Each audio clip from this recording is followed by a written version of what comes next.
Good afternoon, good morning everyone. Today we will explore an issue that I really care about, the relationship between people and planetary health, as the future of both are very linked.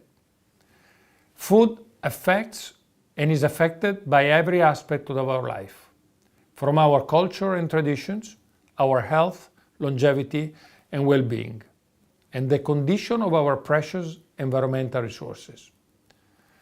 Today, in the decade of action to achieve the Sustainable Development Goals, we need to accelerate action to reset the food system from farm to fork. If we want to be bold, we need to break the silos that often exist around human health and environment, and instead look at them together. Already in 2010, the Barilla Foundation worked to show this deep interconnection by developing the Double Pyramid, a tool aimed at encouraging and promoting informed, healthy, and sustainable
Good morning, good afternoon, and good evening, everyone. My name is Danny Nierenberg, and I am president and co-founder of Food Tank, and I'm also a proud member of the Barilla Foundation Advisory Board.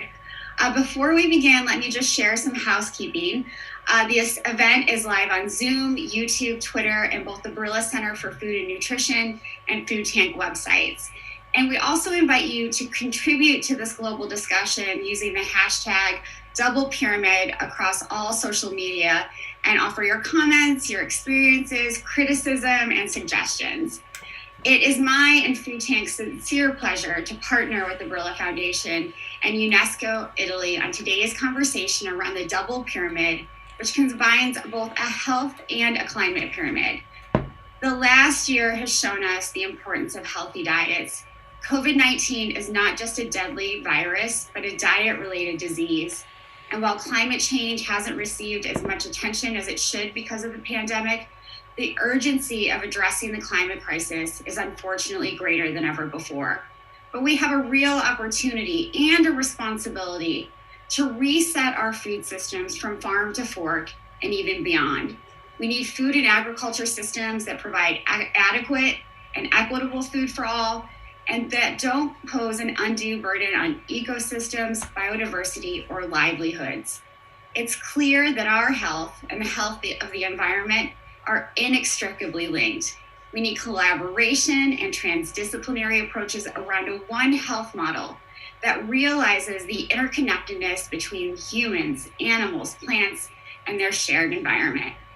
And what is exciting to me is that the Barilla Center for Food and Nutrition's Health and Climate Pyramid appreciate and honor the richness of culinary and dietary traditions and diversity across the globe. Unlike recent reports on global diets, the Double Pyramid doesn't prescribe one diet for all. Instead, it recognizes how farmers, indigenous peoples, elders, and cooks of all ages and cultures have been producing healthy and sustainable diets for hundreds of generations.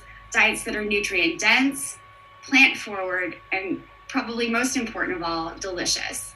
So today we'll be hearing from experts around the globe who understand the challenges we face in creating a better food system, but also understand the incredible solutions and innovations that are working every day in kitchens, farms, laboratories, boardrooms, town halls, and universities and schoolrooms across the world. I think that's probably enough for me for now. It's now time to get started. I'm pleased to share a welcome address from Mr. Guido Barilla, the chair of the Barilla Foundation. Good afternoon, good morning, everyone. Today we will explore an issue that I really care about, the relationship between people and planetary health, as the future of both are very linked. Food affects and is affected by every aspect of our life, from our culture and traditions, our health, longevity, and well-being, and the condition of our precious environmental resources. Today, in the decade of action to achieve the Sustainable Development Goals, we need to accelerate action to reset the food system from farm to fork. If we want to be bold, we need to break the silos that often exist around human health and environment, and instead look at them together.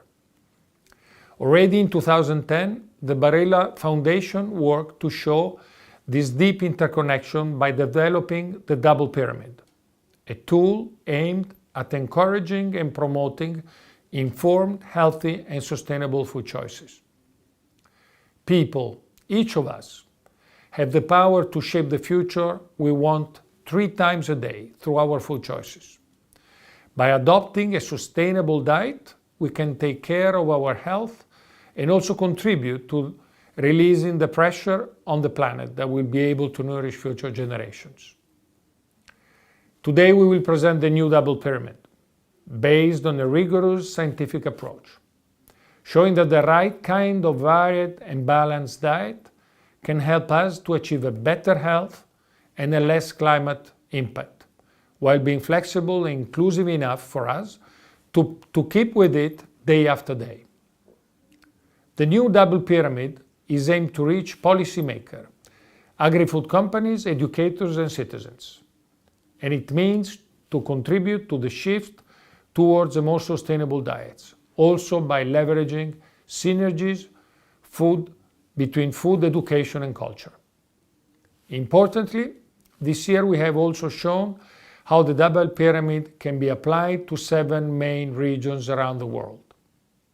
In doing so, I want to stress that sustainability-produced high-quality nutrient-dense food must be accessible and affordable for all, respectful of the role of food actors in fostering change in global food system, as custodian of valuable tradition and local food cultures.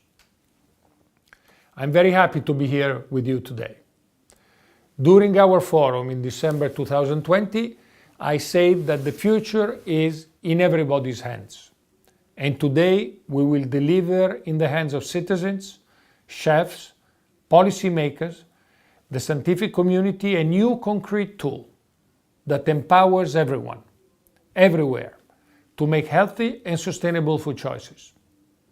This is humanity's cultural mission for our future. Thanks to the speakers who join us today, and I wish you all a fruitful and inspiring conversation. Thank you so much, Chairperson Barilla. I'm really appreciative of what you had to say about the importance of breaking down silos and making sure that we are aware of the need to be as inclusive as possible as we seek solutions to our most pressing challenges around the food system. And you also reminded us that the future is in everyone's hands. The double pyramid is a valuable tool. It's a tool that can help us nourish both people and the planet today, tomorrow, and well into the future. I'm excited to introduce our first panel. For all of our speakers today, the panels and discussions are very quick, so I ask all of you to keep your answers and remarks short and to the point. So now let's discover more about the One Health approach through the double pyramid model with Barbara Buchner and Million Belay. Their panel will focus on the double pyramid, a global approach to food sustainability. Barbara is the Global Managing Director at the Climate Policy Initiative, and Million is the General Coordinator of the Alliance for Food Sovereignty in Africa. Welcome to you both. So Barbara, I'd love to start with you. Can you explain how the health and climate double pyramid can help eaters understand the climate impacts of our production and consumption practices? Sure, and thank you so much for having me today. It's a true pleasure being here, and as always, I'm very passionate about this topic. So I think also as a board member of the Barilla Foundation, I'd just like to go back to the where the Barilla double pyramid basically came from, and just like give the audience a little bit more of the background of how innovative this concept actually is and how it can help you make do the right food choices. I think just it is important to recall that the original double pyramid was actually published back in 2010, so that's more than 10 years ago. And for me, it provided the first strong signal of the importance of careful and conscientious food choices, bringing evidences that what we eat does not only affect our health, but also the environment. And that finding was fundamental to move the debate out of silence. And to me, it was the first step to really find solutions that work for both the planet's and the people's well-being. So what the double pyramid has communicated from its first edition is that foods which nutritionists recommend consuming more frequently for their health benefits are those which have a lower environmental impact. And foods with high environmental impact should instead be consumed with moderation because of the effects that they can have on health. So that's a very powerful finding. And maybe just to say, as every innovative research that pushes boundary, and that was again more than 10 years ago, there were many data and methodological gaps. And over the years, the initial double pyramid model has really been transformed into a real line of research, improving the data coverage, but also going deeper into specific nutrition models, depending on geographies and actor groups. And all that has culminated in this latest set of double pyramids, which really have been developed with a basis of a much better methodology, which takes into account the latest research and evidence on the impact of food choices on health and environment, just going beyond the past approaches that we have. And now just coming back, sorry, to your questions, all this evidence really confirms that through a varied and balanced diet, we can promote our health, our longevity, our well-being by reducing the carbon footprint. And in fact, that foods that should be consumed more frequently for our health are also those that have a lower climate impact. And so I think the overall message that we get from the double pyramid remained the same over the last 10 years, but we have many more nuances now. We have much more information that really helps us, you and me, to better understand what we should consume and how in parallel our food choices really help us reduce the impact of food consumption and production on climate change. So I think this is super powerful. And I think the second message just that I feel is really powerful, and you also mentioned that in your opening remarks actually, is that there are no bad foods. I think this is something that I feel sometimes gets lost in the discussion. All foods can be part of a healthy and sustainable diet as long as you pay attention to the proper frequency of consumption and serving sizes. And again, I think all this is more important today than ever, because here we are facing the greatest challenge of our time, if not of human history, climate change. We really need all hands.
Hi, everyone. Apologies for the technical difficulties. I think Barbara said some really powerful things about how, we have much more information than we did 10 years ago when the double pyramid was first developed. And there's a real focus on the nuance around how to eat for a better climate.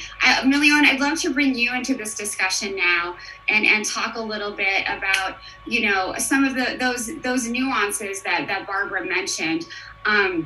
There's a real urgency to make change right now. And I think one of the most interesting things about the double pyramid is the focus on cultural diversity and the cultural pyramids that we'll talk about a little bit later. Can you explain a little bit about the concept of right to food and how equity and equality are really linked to healthy and sustainable diets? Thank you very much, Barbara. Thank you. Thank you, Danielle, and thank you also the BCFN for inviting me. I think to do a cultural pyramid is a very ambitious work. I've read the African part. To do an African double pyramid is really, really ambitious, but the people who have tried to do that have done quite a good job. This is because, the continent is a very diverse and varied continent.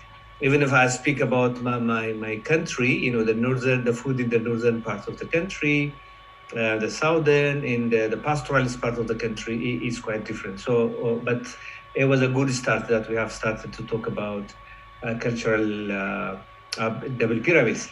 But before I answer your question, Daniel, I just wanted to link the food and culture in the African context.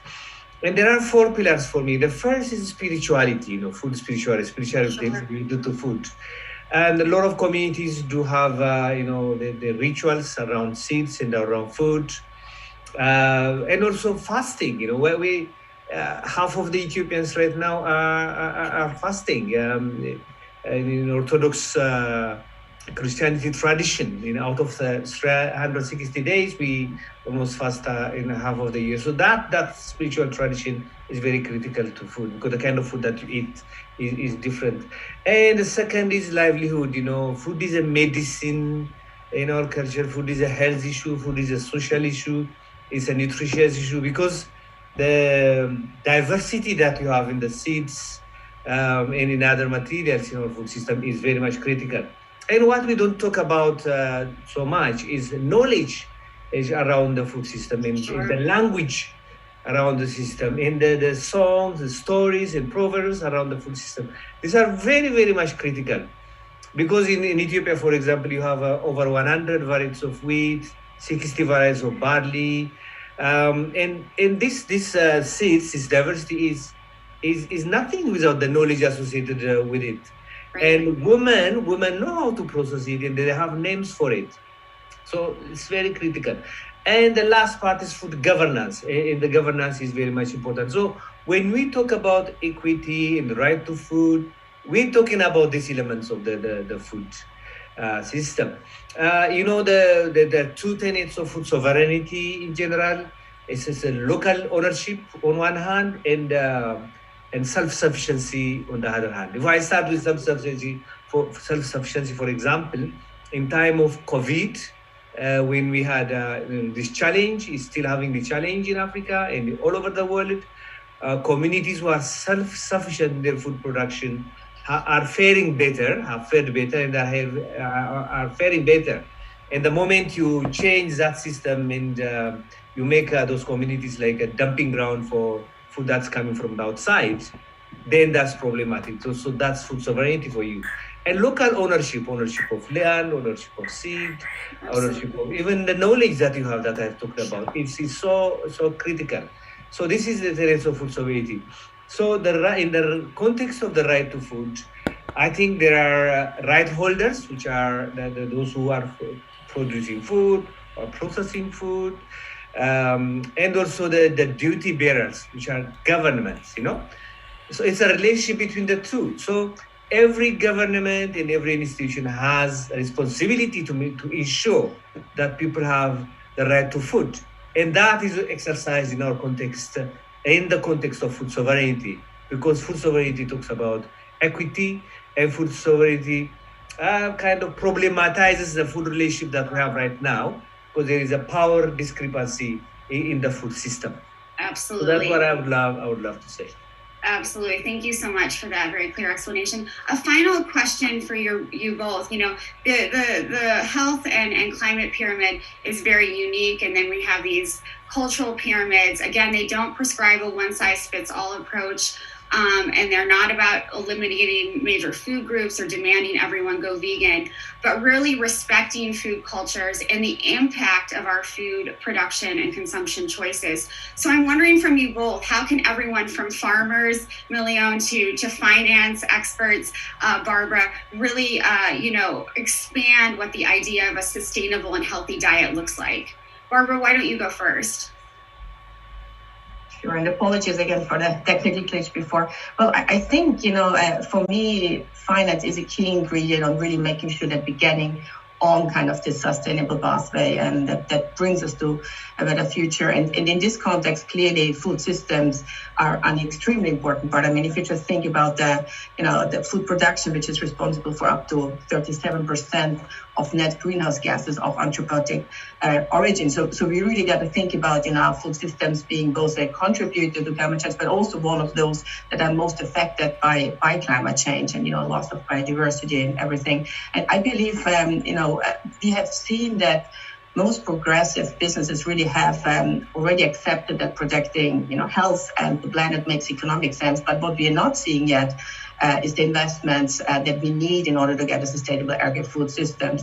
I think we only see at the moment that they're a fraction of what is needed to drive systemic change. We only have about 8% of public climate finance, which currently is directed to the agri-food system, and that is exacerbating food security in many issues. So we really need to change that. And so, to your question, we do see that there are a number of sustainable investment models which unite the public and private partners that already exist today. My organization, we're working on a number of them through an incubated and accelerated program that's called the Global Innovation Lab for Climate Finance, with a specific stream on sustainable food systems, where we're developing financial ideas and business models that really can improve the sustainability and resilience of food systems across the value chain, from growing to processing and distribution.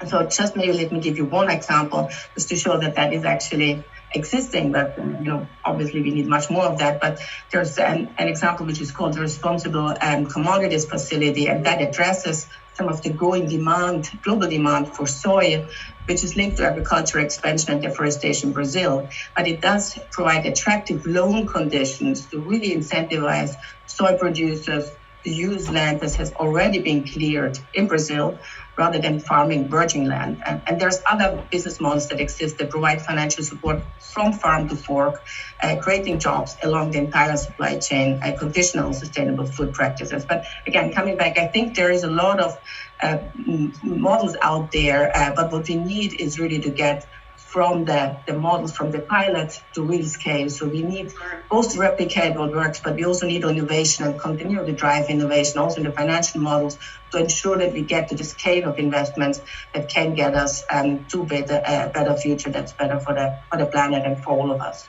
Absolutely. So Milion, Barbara has mentioned a lot of these models that are out there, but some of the most progressive and innovative models are done by farmers themselves. And I'm wondering if you can address that.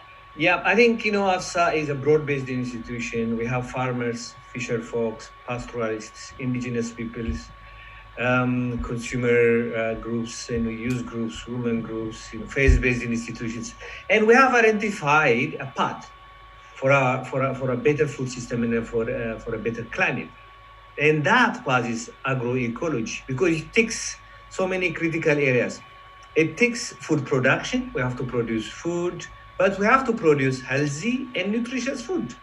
But then we have to produce this healthy and nutritious food without impacting the environment.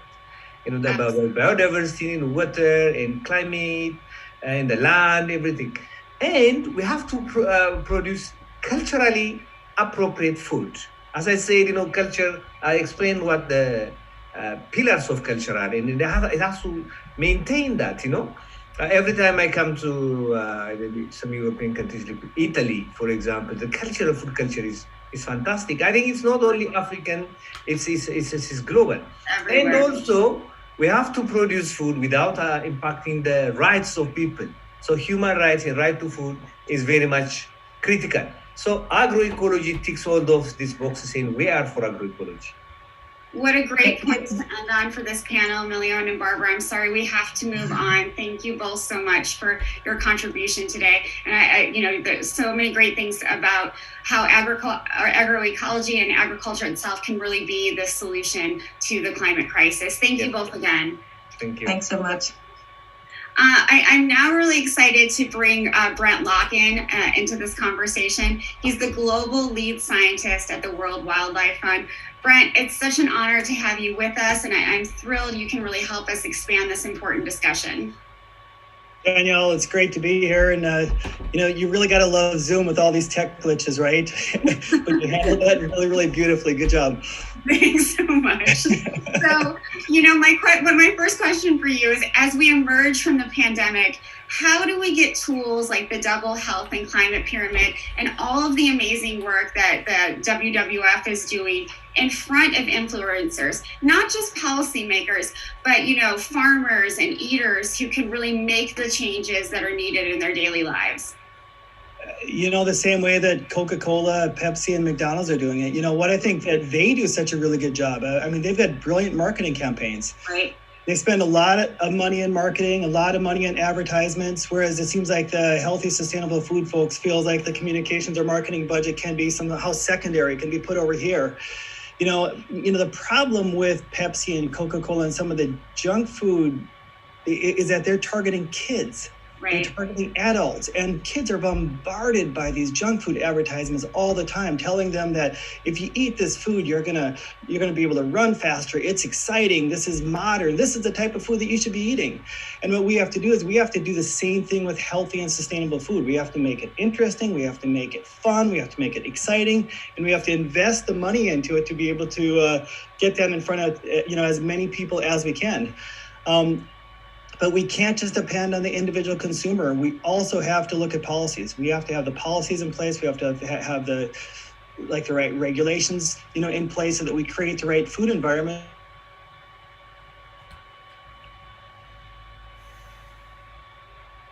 We just have to do a much better job of actually communicating this. We know that the science is out there. There's overwhelming evidence saying that healthy, sustainable diets is what we need to be able to actually feed the planet. That's where we need to be heading. And we have to get out of our ivory towers. I think we have a moral responsibility to be able to communicate this with people, to, be able to develop the message and share that with everybody out there. Absolutely. I'm glad you brought up this sort of responsibility that we all have and the storytelling and the communication.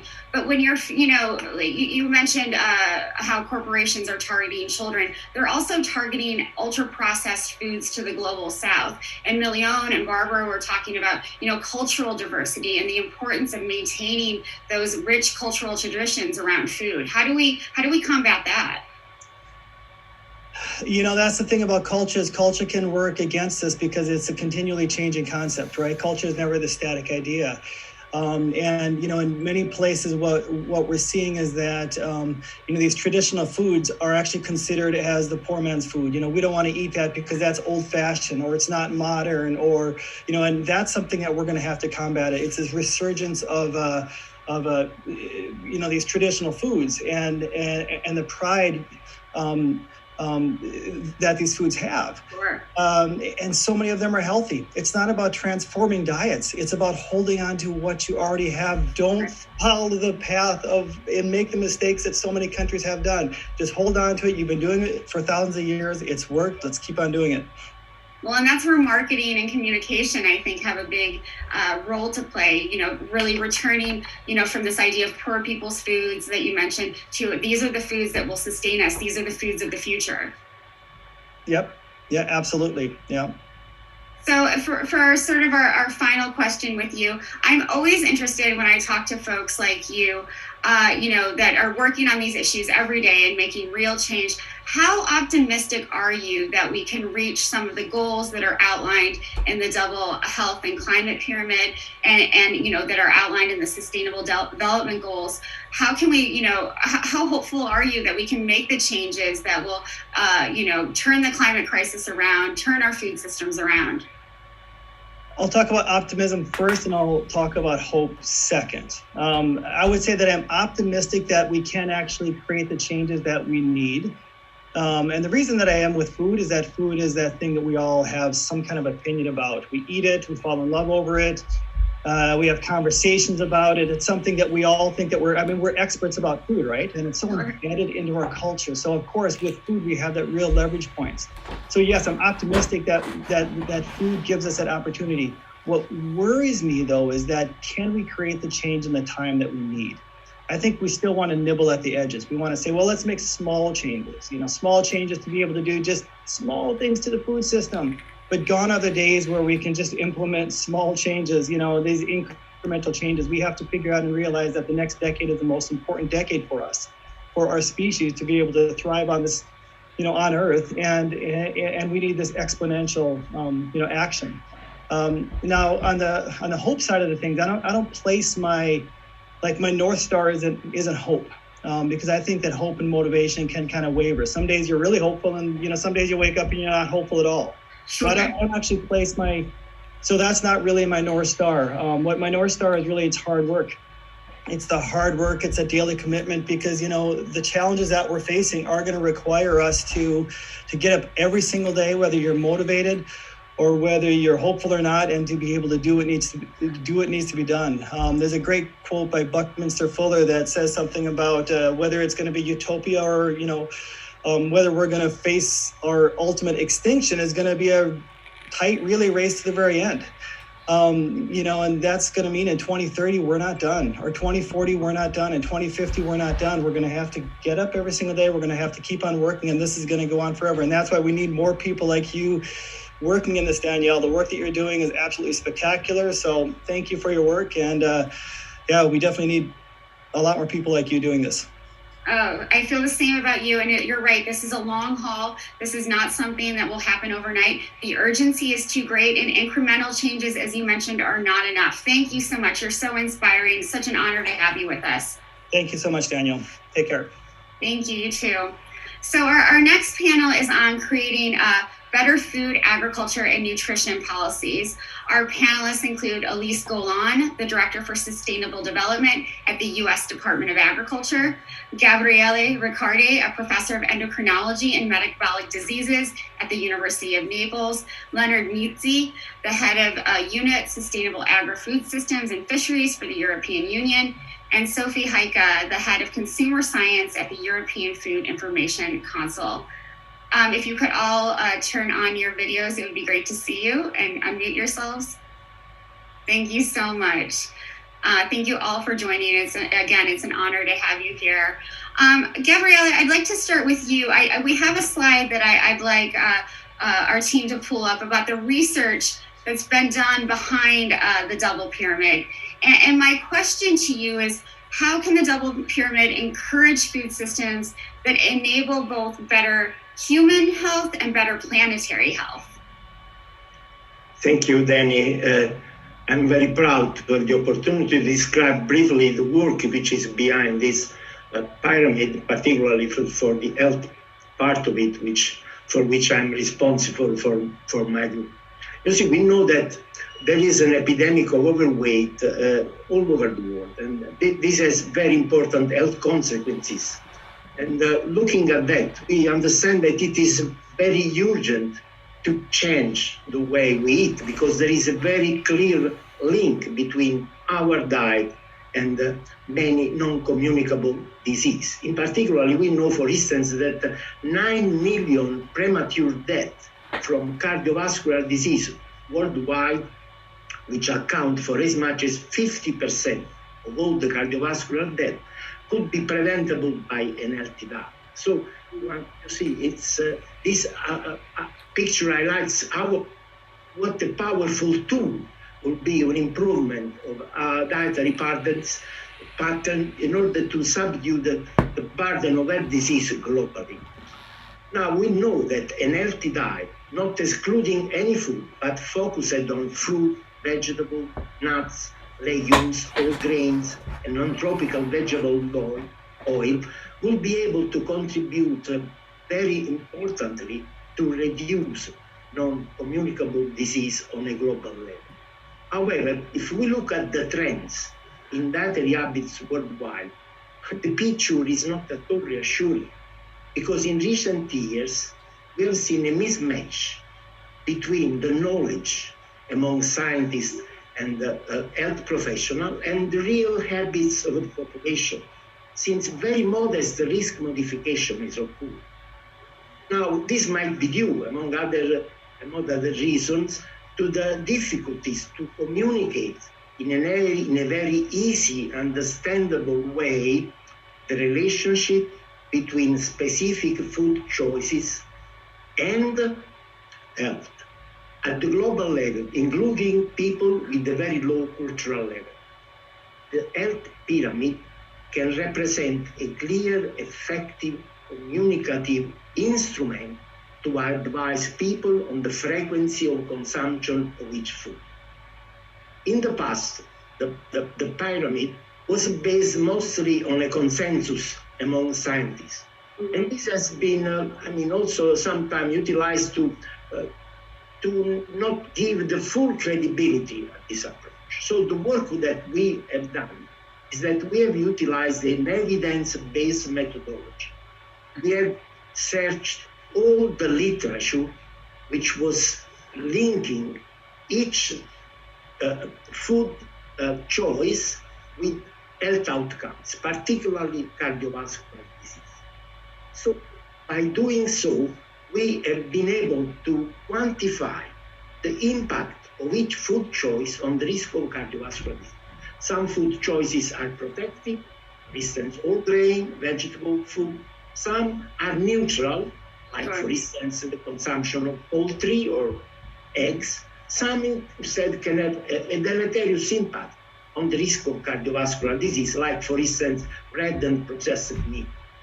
Now, by utilizing this information, according also to an appropriate statistical tools, we have been able to rank all the different foods for their frequency of consumption, which would get the best impact on our health and particularly on cardiovascular disease.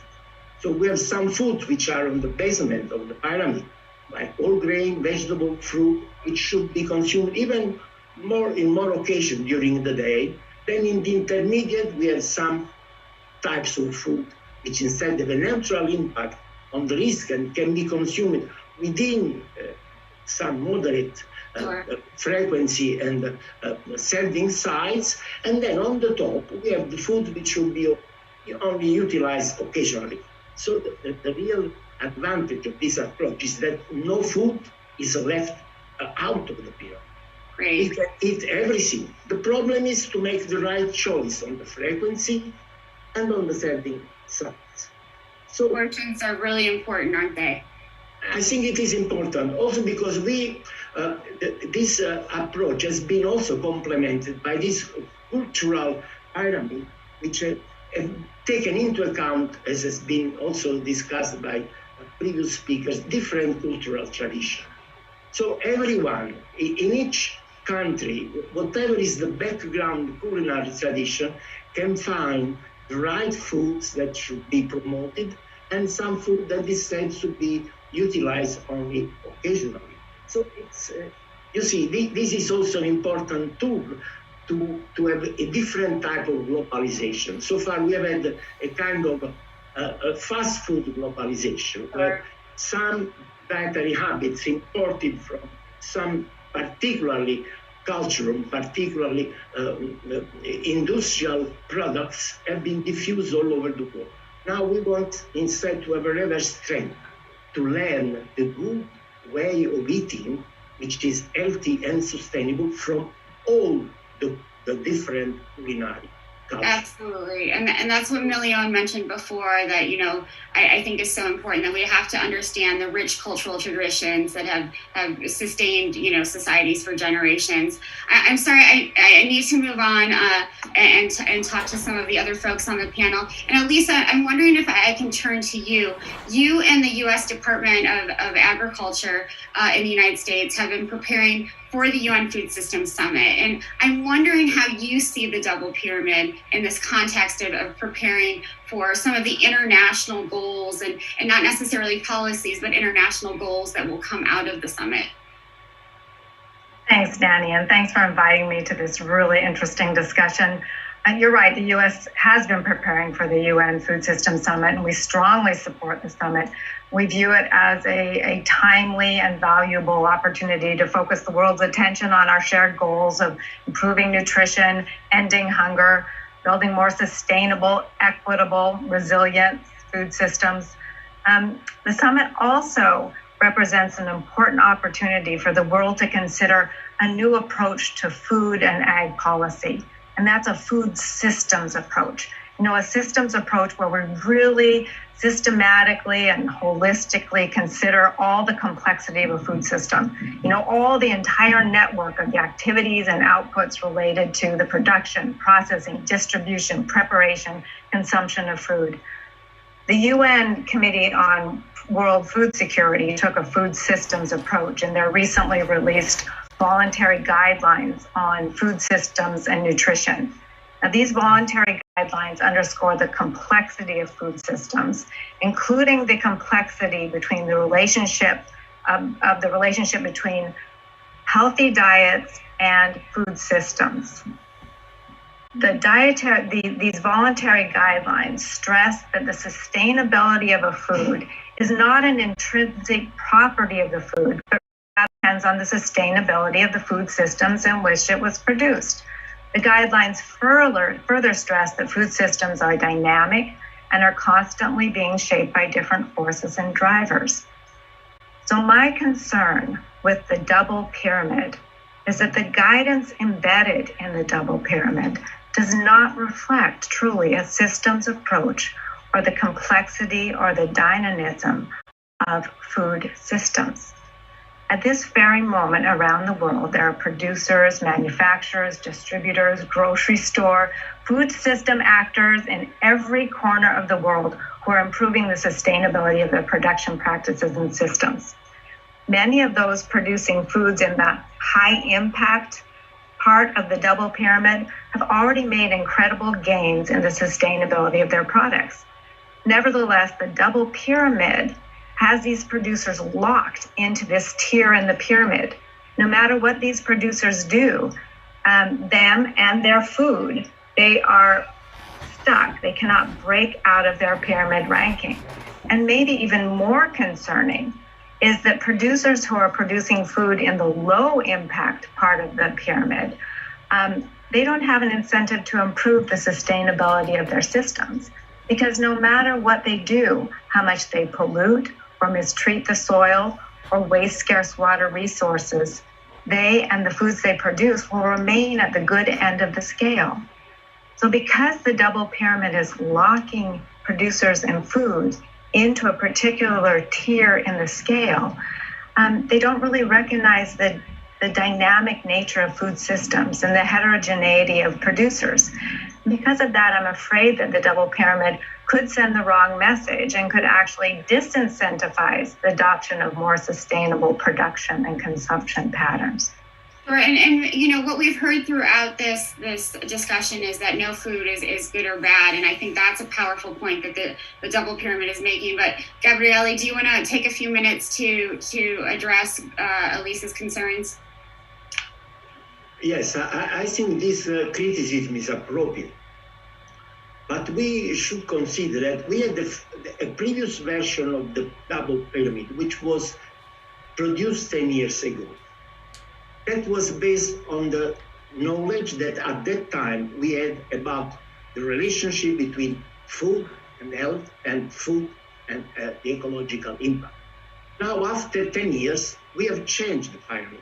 Some of the foods are still on the same layers, but some have changed because the knowledge we have acquired during these 10 years has given us the information to realize that something had to change. For instance, now we have clearly divided all grain foods from refined cereal foods with an high glycemic index, because during these 10 years, we have got clear information from the epidemiological studies that all grain should not be considered at the same level as refined food in relation to the impact on cardiovascular risk and on diabetes and cancer. And so we have changed the double pyramid. This is not going to last forever. This is the pyramid we have produced now is appropriate because it reflects the state of the art at this specific time in the history. But obviously, when the information will change, when we will understand something more about foods that have changed, the way meat is produced, we want to push the production of cattle in a different way. And I'm confident that in 10 years from now, we will have a different type of meat on the market. Well, when that information will be made available, when this data will be produced, we will be very pleased. We and the other people will follow us to change the double pyramid and to make different layers. But at the present, I'm confident the double pyramid reflects the state of the art. And so it is an efficient tool for the consumers to make the appropriate choices. But I love that you said that, this is not set in stone. There is a dynamism to it that it can change. Leonard and Sophie, I really want to bring you into this discussion. And, in so many ways, Leonard, Europe is so far ahead of much of the world and how you think about food.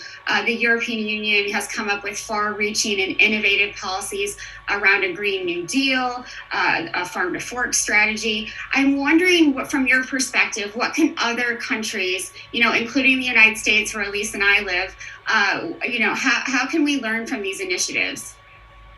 Thank you, Danielle, and thanks to the Barilla Center for this event.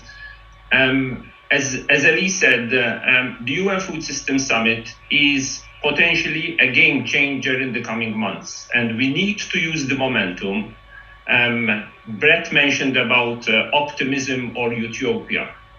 I consider that in the next 6 to 8 months, if we can't really transform the global governance with embedding it in a national and regional approach, then this would be a missed opportunity. We have the UN Food System Summit. We had Nutrition for Growth in December.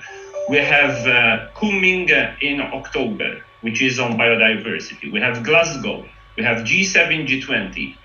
And for the first time, there is a convergence of thoughts between the biodiversity, between the climate change and the food systems. So first of all, it's the need to dismantle the silos of the ministries of agriculture, ministries of environment, ministries of health. Communicating, because we have policies, as you mentioned, as European Union, we now have policies, we have the EU Green Deal, we have the Farm to Fork, we have the biodiversity strategy, and we're rolling this out. But we will also want to communicate and accompany our partner countries with our private sector, because what I didn't hear until now is how to do the behavioral economics nudging aspect. Sure. Is a voluntary approach enough? Evidently, it's not enough. Just thinking that on the basis consumers will react rationally, it will not work necessarily. So we are also thinking, and we're giving the example of deforestation-free value chains. Barbara mentioned the challenges around deforestation-free value chains, from soya to livestock to palm oil, cocoa. Through, first of all, a legislative proposal which will come out later this year on deforestation-free value chains. So a legislative approach which will hopefully also do that impact from a legislative point of view in order to stop, to halt, to reverse deforestation in a number of countries. Secondly, due diligence. Again, a legislative proposal on due diligence. So this requires a multi-stakeholder, as Millian mentioned. It requires a full integration of the operators, from the cocoa farmer in Côte d'Ivoire and Ghana to the final producer, final processor, and final consumer. And that's what we are trying to tackle in terms of deforestation, in terms of child labor, in terms of human rights-based approach and inclusiveness. This is not going to be easy because it's intersectoral, it's interdisciplinary, and COVID is an extra layer of complexity because we are coming out with indebtedness of the countries, where as well food systems, let's be honest amongst ourselves, is not necessarily at the highest core of the international agenda, because vaccines is the most important issue at the moment in terms of rollout. So, and that is also important. What is the policy dialogue at country level to engage in terms of smart policies? Because it's good to say we need to consume more fruit and vegetables. Sure. There are excess of fruit and vegetables in some countries. We know of deserts and islands of pockets, even in the developed world, where you don't find affordable fruit and vegetables. COVID also showed lockdowns has created impacts in terms of waste. For example, fruit and vegetables wasted because there was no connectivity. So I think it requires really a policy dialogue, and it's up to us as donor community, but also with the private sector, because the private sector is also resisting to invest in inclusive value chains. Why? Because the transactional costs are too high. So de-risking, blending, guarantees also need to accompany this, but it's important to have a blend of voluntary but also legislative approaches to really do the transformation. Absolutely. Thank you so much for that. And I love what you said about breaking down silos. And, you mentioned behavioral economics. And Sophie, I want to talk about, consumers' role in all this, because discussions around food and agriculture are often so siloed. And how do we bring more eaters into these discussions, around what food policy should look like? Of course, you've pointed out to me that European consumers are very diverse, but I'm wondering how we make sure that they aren't confused about what healthy and sustainable diets look like, and that they're not confused about legislation around, healthier food policy. Yes, thank you so much, Danielle. And also thank you so much for having me today. I really loved what Leonard was just saying. And I also wanted to build a little bit on what Brent was saying earlier on. As a behavioral scientist, obviously my answer is behavioral insights. We start with the more kind of basic studies. The European Consumer Organization just issued a report last year, and they could show that across many different European countries, people tend to underestimate the impacts that their diet has on the climate and on the environment. And they actually also overestimate how healthy and sustainable they already eat. And that's a good starting point, understanding how they make sense of their own dietary behavior. We can then take it further. We can look at research showing us that people want more information. They want to have sustainability information on foods. But at the same time, we also know that this doesn't actually impact their behavior. So I fundamentally believe that we need those behavioral insights. Leonard was mentioning nudging as an approach. So behavioral economics is really all about saying, we know the people, humans, us, we don't act rationally. As much as we would love to think that we do, we don't. Sure. So how do we behave? What really impacts us? We know a huge part is our immediate environment, our choice environment. That's why we talk about choice architecture, maybe changing the outlet of a supermarket, but maybe also running campaigns for behavior change that are far more than just information. As much as I love, the different approaches, I think what Barilla has developed with the double pyramid is a really great approach, but just dispersing the information is not going to help. Just communicating around this is not going to help. We need to find smarter ways to create people's willingness to change, people's willingness and eagerness and interest to actually want to do something else. And sometimes it's nudging, where you help people by changing the environment so that it's easier for them to make a better, a healthier, and a sustainable choice. And sometimes it's maybe starting young with education. So this is something I personally believe in. The younger you start with the education, make it playful, integrate it in schools, even in kindergartens. You are never too young to learn what is a good food for you. Make it fun, make it playful, and then have the kids take that back into their parents' homes. So we have a multiplying effect. So behavioral insights, in a variety of different ways, this is going to really help us, because as much as we as experts can talk about what the best diet should be, Sure. we need to get this on the road. We need to get this going. We need to get people to actually adopt those things. Absolutely. Thank you. I think that's such a great point about education and really starting that early and getting kids to have that multiplier effect that you talked about. We just have a minute really left. And because this panel is about food policies and creating better ones, I'm wondering if we can go back to Elise, maybe for 30 seconds, if you can explain, I know very quickly, about how to have more well-rounded food and agriculture policies. Right. Well, I think one thing we really have to watch out for is there's nothing that could derail even the best intentioned policies more than them being not based on sound science and evidence-based decision making. So it is incredibly important to make sure we've got the science right. We just completely dismantle public trust in government and in science if we don't do it right. And with sustainability, it's incredibly important to get us on the right path. And one of the ways to do that is what we've been talking about, is this systems approach. We need to make sure we have an inclusive an inclusive approach that values the voices of stakeholders across the whole food system. And we get them to be part of this discussion and how we move forward together, because only moving forward together are we going to make valuable and meaningful changes to our food systems. That means we do have to pay attention that farmers are profitable.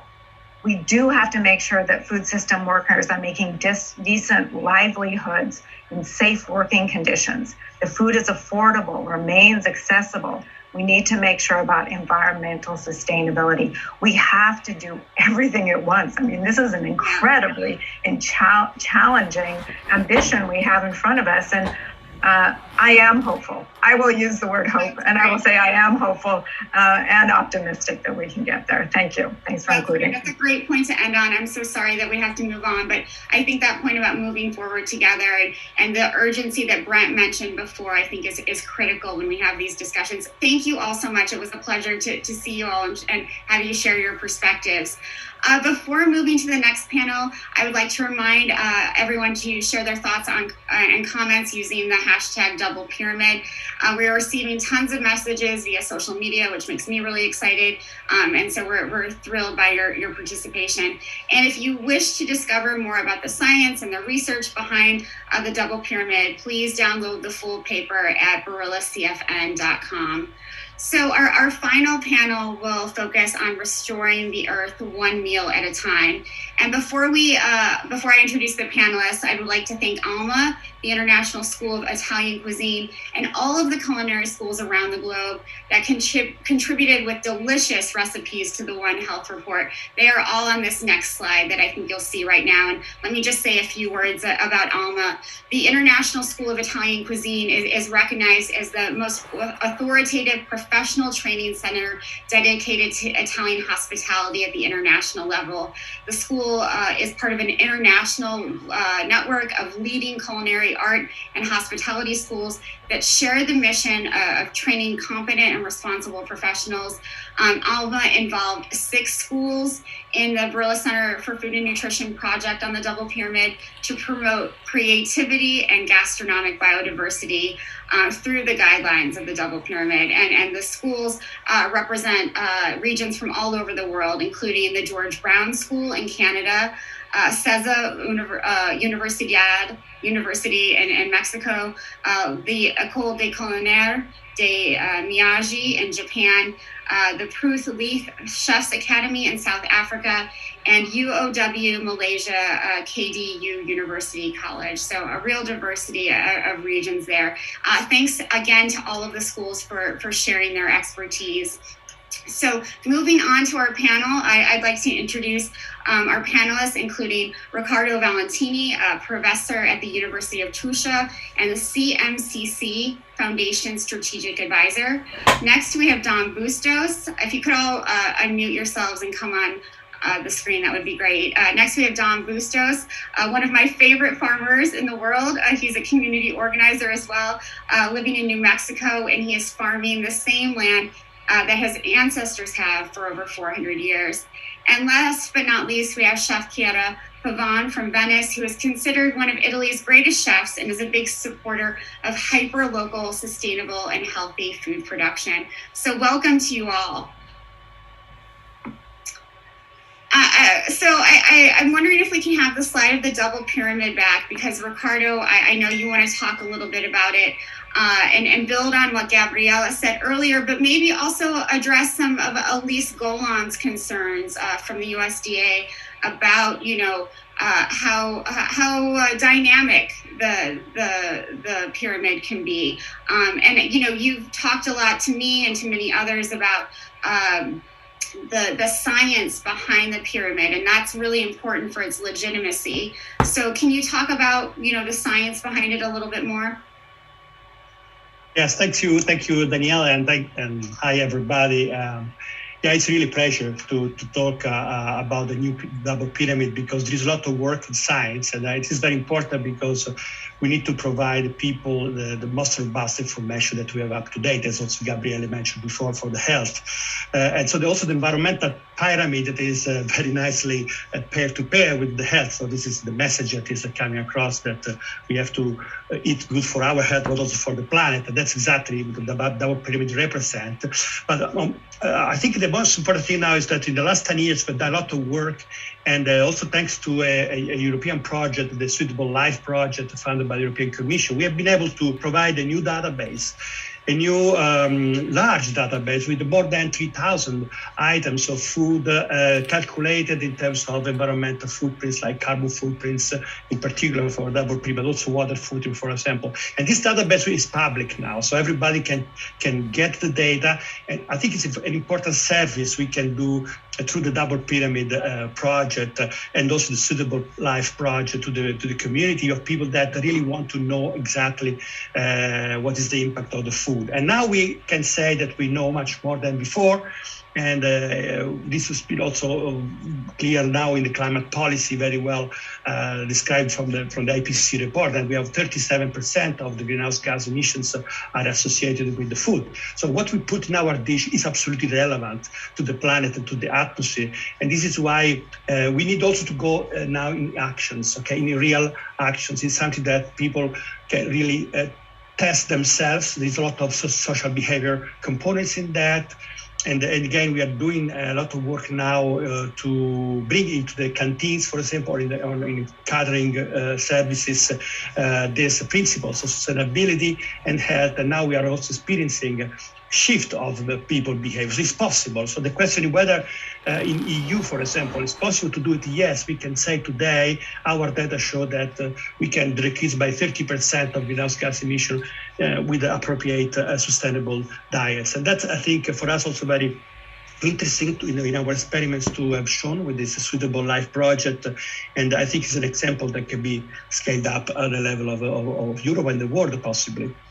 Absolutely. And I love how, the pyramid, the double pyramid is so, scientifically based. Like, as you said, it's very rigorous, but then translating that science into the canteens and cafeterias and catering services, that's where the real secret sauce for me comes in. Yes. How do you get Yeah, we I think at least 50% of our time we eat outside of the house, and somebody is serving the food to us, like chefs, for example, very important, because they provide the offer of the food. And so it's very important to have them on board. So I absolutely has to be very inclusive in this process. And we have to start from the food producers for us, that has to be educated and confident that there are sustainable menus and healthy menus to offer to the people. Absolutely, absolutely. So, Don, as a farmer, I'm hoping to bring you into the discussion. We've talked, Milione and Barbara talked at the beginning about creating resilient food systems, but native and indigenous food systems are often naturally resilient, and they're depending not just on sort of the science that Ricardo's been talking about, but that sort of indigenous knowledge that has been accrued for centuries. And I'm wondering if you can talk about what that resilience really means in the context of your farming systems in New Mexico. Thank you very much, Danielle. I really appreciate what all the other panelists have said, and it really has opened my mind even further how to use this tool. So I looked at this and I read the study, and I felt it's a really incredible tool for people working on the ground like myself, trying to organize our community and try to understand the impacts that our diet has on climate change directly, and how that climate change is affecting our social value and our social fabric in our communities. So it's impacted by our diet. I really like the way it addressed our diet. Is I tell people our diet here in northern New Mexico, where I grew up, is mostly from grazing. We learned how to go out in the hills and how to work the fields and how to recognize the first kinds of, people call them weeds, but they're actually really healthy food that we gather. And we start to gather that and gather that and then prepare it and eat that. And it starts off with really simple kinds of food, really simple weeds that we gather and then we eat. Then we transform that into a little bit better diets as we go through. So it's about how your diet is adaptable to your bioregions and not trying to change your region through commodification or industrialization, that's a displacement and a gentrification of communities and appropriate indigenous areas, communities. So when you start to impact these larger kind of industrial disciplines into a traditional communities, it disrupts the way we act and the way we look at it. So I thought this was a really good tool because it reinforces what we've known over centuries. Eat locally, eat what's appropriate, eat enough, but don't overeat.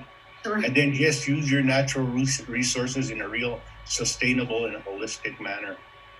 I liked it because it was visual. I liked it because I thought it could be used in our communities very easily.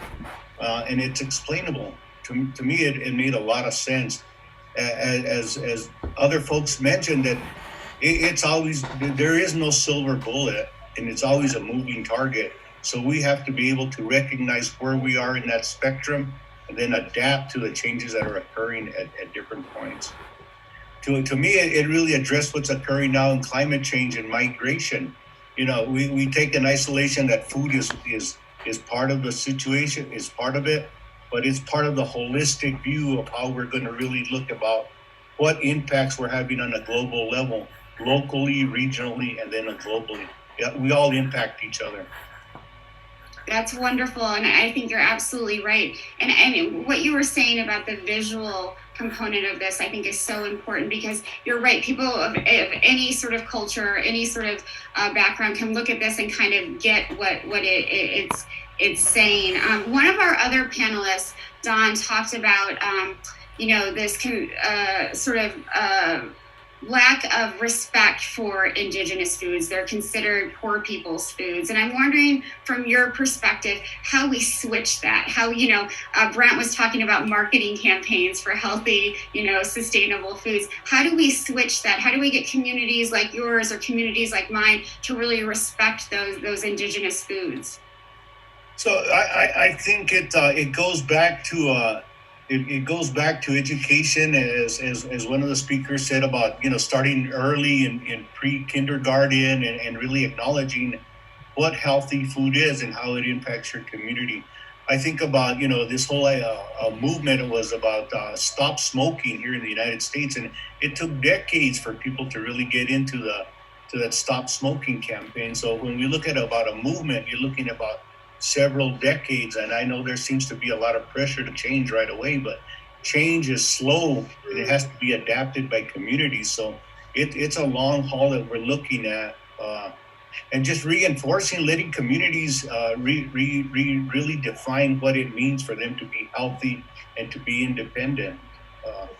I think, creating models. I always look about how do you create a pilot project, or how do you create models? How do you do those measurements in small communities? And then once you see a community thriving or a model succeeding, other communities start to replicate it rather quickly because they see the success in it. So building one, then letting it replicate in a natural and in a holistic manner. Absolutely. And thank you for the reminder about, social movements are powerful, but they often take a lot of time. And so the more we can keep hammering away at this, I think the better. And I think that leads kind of perfectly into you, Chef Kiara.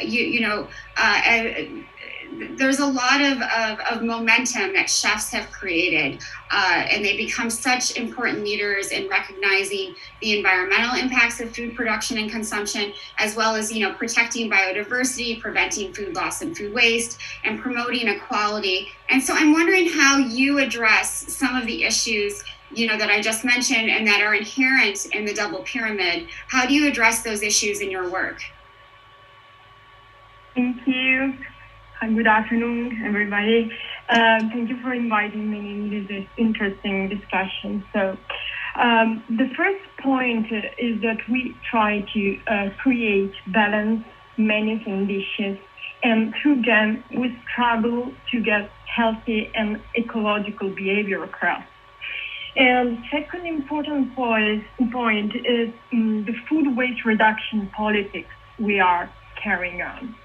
So about the first point, according to the double pyramid, we base our tasting menus on vegetables and fruit cultivated in our vegetable gardens.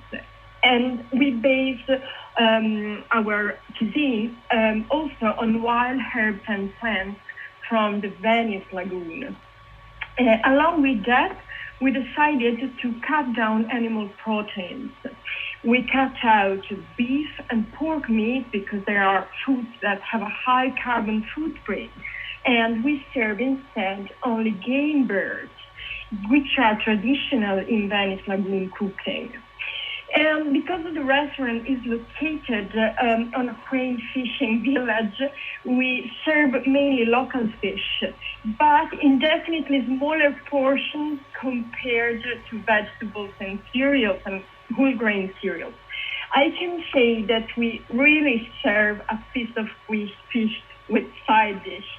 Instead, we use fish included fish offal, more like a condiment or a flavoring.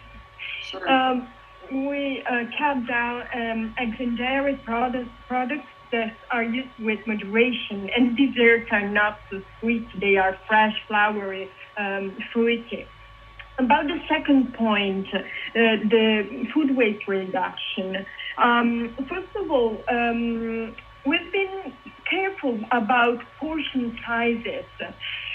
Plates have to come back empty in the kitchen. And I must say that the tasting menu format helped us to achieve this goal because it is much easier to understand customer requirements, and maybe also speaking with them during the meal, you can pick the target and consequently cut down portions and the following course. But when I mention food waste, I refer mainly to the part of products that we cannot use in any way, like, for example, part of vegetables, I don't know, kiwi skin, that we turn into biofertilizer for the garden, or I refer, for instance, to fish heads and bones, okay, that we use with creativity to create tasty fermented sauces. So I think that with creativity, we struggle to pursue a sustainable way of cooking. Absolutely. I think that creativity is key. And Don and Ricardo, I mean, you've all mentioned this idea of not eating too much and portion sizes. And I'm wondering, how, especially in places like the United States, where we're used to getting, big plates with big portions. How do we change that culture? And Don, maybe you can go first, because from, my perspective, there's not a lot of waste in native cultures. And, this idea of not eating too much. How do you, sort of combat that idea that, more is better? That's a really loaded question. I mean, I'm not a behavioral scientist or anything, and I think people have to change up what the concept of wealth is. I think that people believe that if you have big portions of food, it indicates more wealth in your society or in your culture. Whereas in other cultures where I come from, it's about sharing and to make sure that everybody has enough. It's not about one person or one entity taking over everything, but it's about sharing a very, very limited resource. And that limited resource is good, healthy food. And then the way it's grown is even more of a resource is water. So to me, it's about really being able to identify what it means and what it means to be healthy and what it means to be responsible to your community. Right? So it's part of what's going on now is trying to change people's perceptions of what it means to be wealthy and healthy and wise. Absolutely, that beautifully put. And Ricardo, in the canteens and cafeterias and catering services that you're working with in the Sweetable Life project, how do you encourage, folks who are used to getting, maybe not so much in Italy, but again in the United States, people are used to getting a certain amount of food and encouraging them to, take smaller portion sizes? Well, I think that the big portions is really a big problem, because not only for health but also for the environment. When, as it occur very very often, people waste the food because you order a lot, you give a lot, but you're not able to eat most of the cases, and you put on waste. And this is a precious land that we have used for producing that food. We have used water, we have used fertilizers, we have in some way polluted the environment to get that food that is thrown away. That's, I think, we tried in our experiments. There is also this guideline principle to reduce the food waste, and caterers also they find interesting from the business point of view, because of course if you throw away the food is a cost for them. And so I think we have to find all the time this nudging, let's say, tools to bring together also economic issues and sustainability, because okay, we want people to make their own business, of course, if the food chefs and so on, but they can find a way. And so the waste is one point that we can really do a lot for that. It's a huge problem of sustainability. 40% of food is wasted. It's more than 4 times the people. We can eat more than 4 times the people without food. Just serving this excess of food. So it's an ethical question as well. So I also appreciate what Don said about the responsibility of the community. And again, this is another point of responsibility. Yeah, but I think we have now data to show this. We have to, of course, nudge, educate people to do, and also change the business models as well. That's great. That's what I liked about the double pyramid, is that they broke it down into regions on a global level, so that if you want to eat something from somewhere else, well, go travel and visit, help us stimulate that economy instead of trying to replicate it and put it on an airplane and ship it across the globe. Yeah, that's, I think, a good point, because otherwise you're moving across. We cannot impose any food, to people. I mean, because if I can move the food from one place to another, it's even worse, So we have to act on local food, That is the only way to be sustainable. Absolutely. And Chef Kimura, you've been doing a lot on local food that you talked about before, using game birds instead of other meats. And I'm wondering, we only have like a few minutes left for this panel. Chef, you talked a lot about using animal foods as a condiment, as a flavoring, that they're not the center of the plate. And, I that's something that a lot of people aren't used to. They want, a big piece of meat as part of their dinner or lunch. How do we change the culture around, animal protein?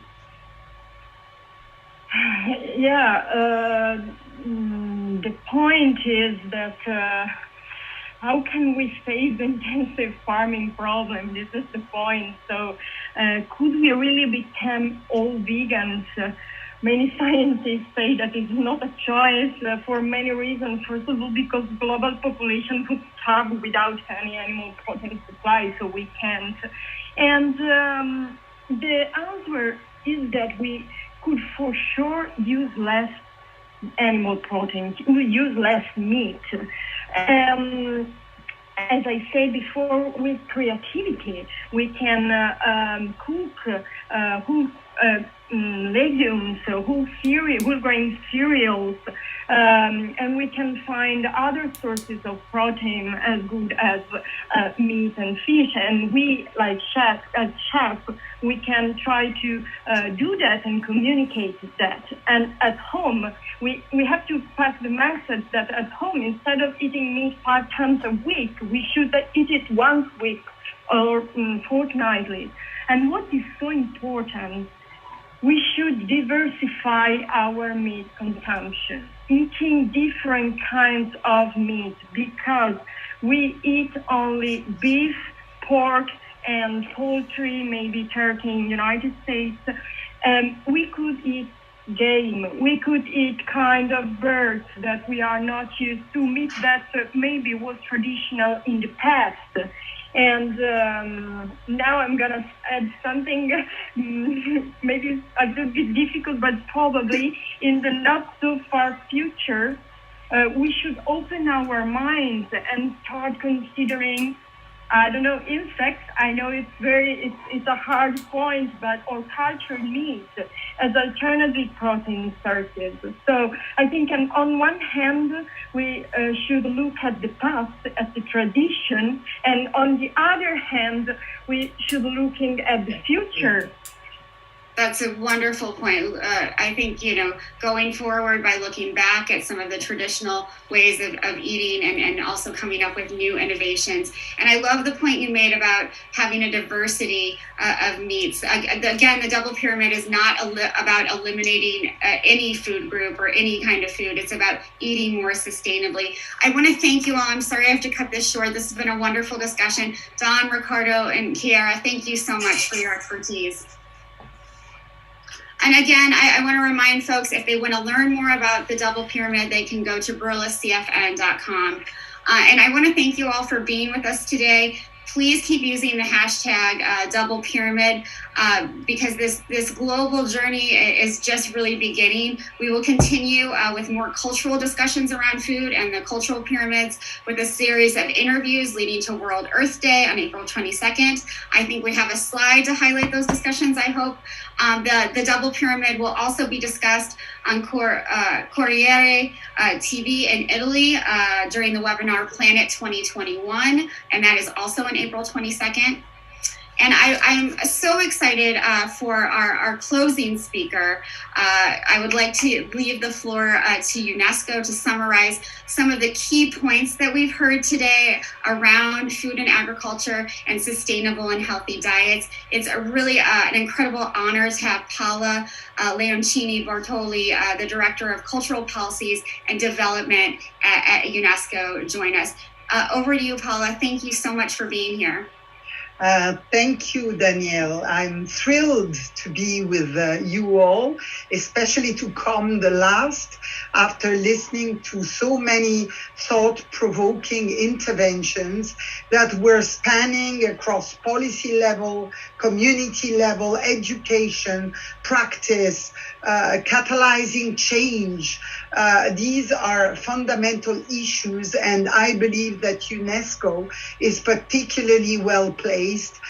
You all know it's the UN Agency for Culture, Education, and the Sciences. So we are really at the knot of today's discussions. We believe at UNESCO, and this is very much what I have heard today, that food is really at the crossroads between culture and nature. It's two sides of the same coin. We are upholding in UNESCO cultural diversity as necessary for mankind as biological diversity is for nature. This is a fundamental statement that we should all keep and cherish. It's the preamble of UNESCO's Declaration on Cultural Diversity, which was adopted by all our member states back in 2001. So it's the 10th anniversary today of this groundbreaking declaration. Food, we know, and we heard it by our experts, is shaped by culture, identity. It is shaped by place and by environment. So, and it is informed, it forges our tradition and also leads us to innovate. So food is the most basic need of humanity, and we should always remember that it should remain a basic need. And this word is very important. We are, as UNESCO, of course, engaged in the promotion of the cultural, educational, and social dimensions of food to advance the 17 Sustainable Development Goals, which the pyramid, the double pyramid, is speaking to. This aspirational Agenda 2030, and we are entering the last decade of action.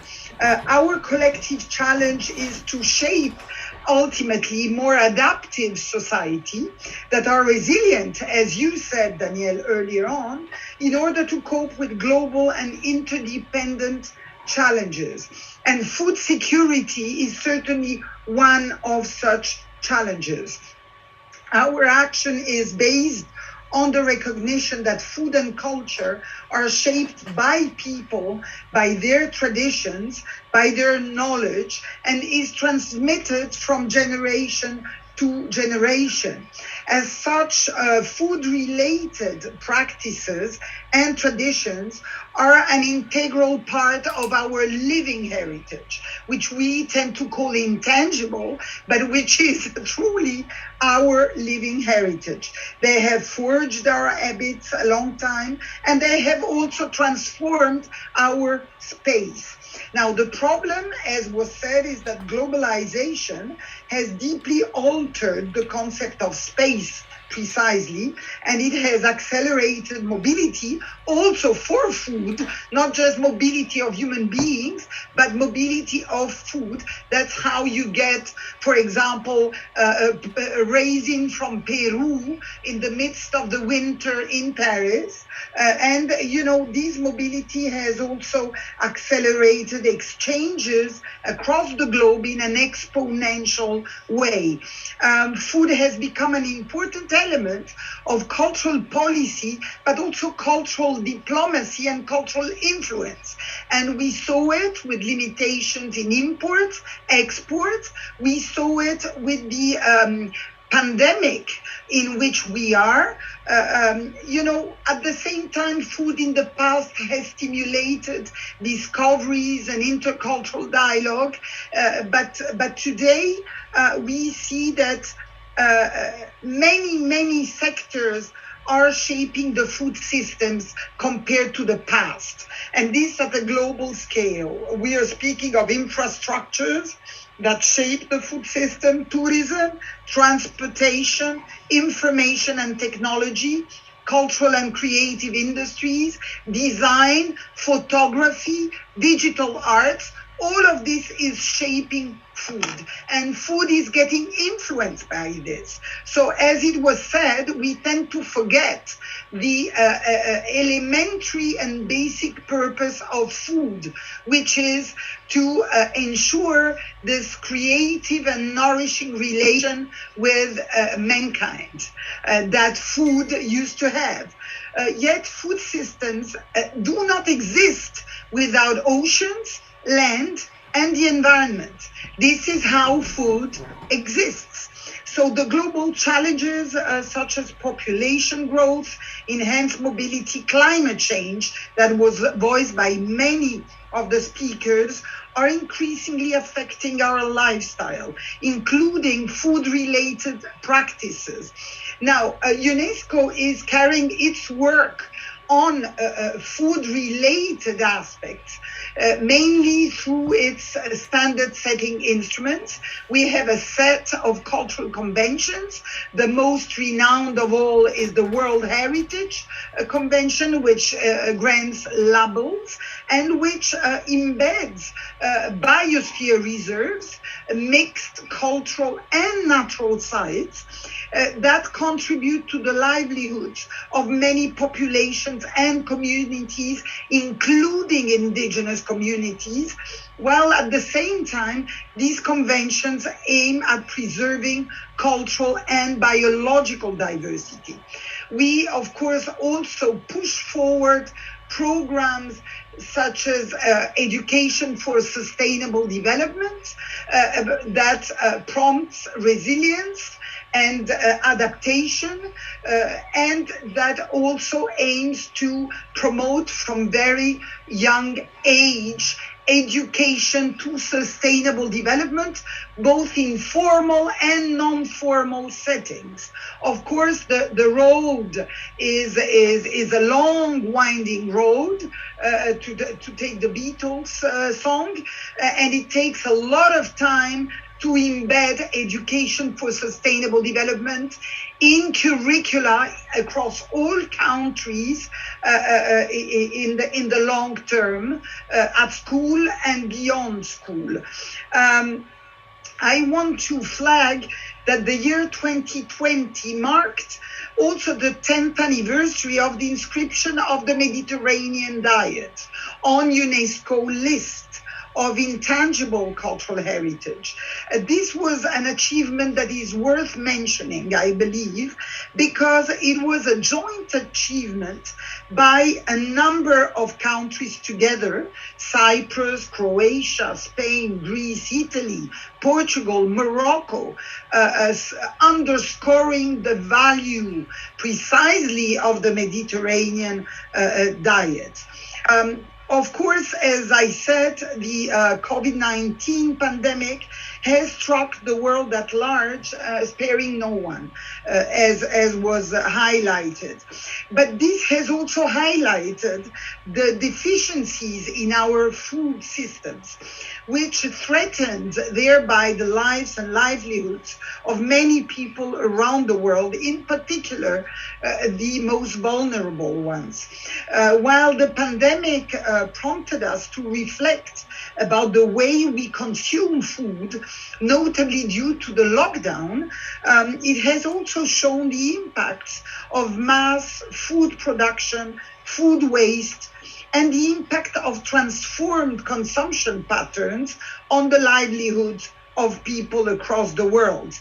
At the same time, the reduced human mobility due to lockdown has shown incredible positive returns on the environment, notably curbing pollution, as we all witnessed, with the reduction of traveling by plane and reduced mobility by car.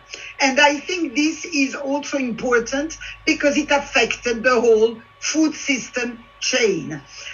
Against this background, let me just provide a few more remarks. We believe at UNESCO that investing in culture is essential. Culture and food are forged through know-how, skills, and education. Many speakers voiced the importance of traditional knowledge, of local and indigenous knowledge systems. This knowledge has to be passed from one generation to the other. Education is fundamental to that aspect. And of course, when we speak education and we speak of local knowledge, what combines the two is culture, is what we are, where we come from, what it makes meaning, has meaning to us. I heard the chef Chiara Pavan saying it loud and clear. We have to see what makes meaning, and we have to give new meaning to the biological diversity surrounding us. The concept of the double pyramid developed by the Barilla Center for Food and Nutrition Foundation that we discussed today, I believe represents a striking example of the transformative role of food in preserving this linkage between people and nature.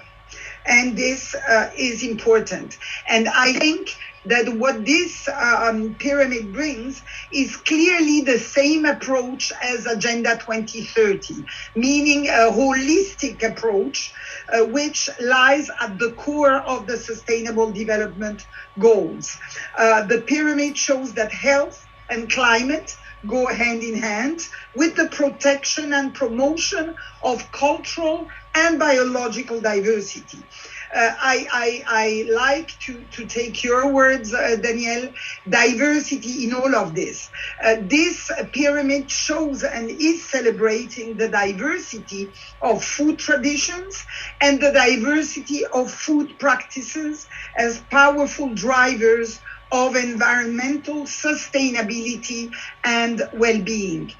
Therefore, bridging science, education, culture, as we do in UNESCO, based on our mandate, is critical to achieve a more sustainable future and to make this transformational change in our food system and food value chain. I would like to conclude by thanking, of course, BCFNF and the Food Tank for this event. Remind you all that we have a wonderful aspirational agenda which is coming to reality little by little. This is the Agenda 2030 with a set of sustainable development goals that we all name today, even without, verbalizing the agenda, from zero hunger to sustainable consumption, climate action, SDG 13, decent work, SDG 8, quality education, SDG 4, healthy life, SDG 3. We have to make this agenda not just aspirational, but reality through transformational change. So thank you for this opportunity. And I hope we'll have many more examples of these powerful double pyramid. Thank you.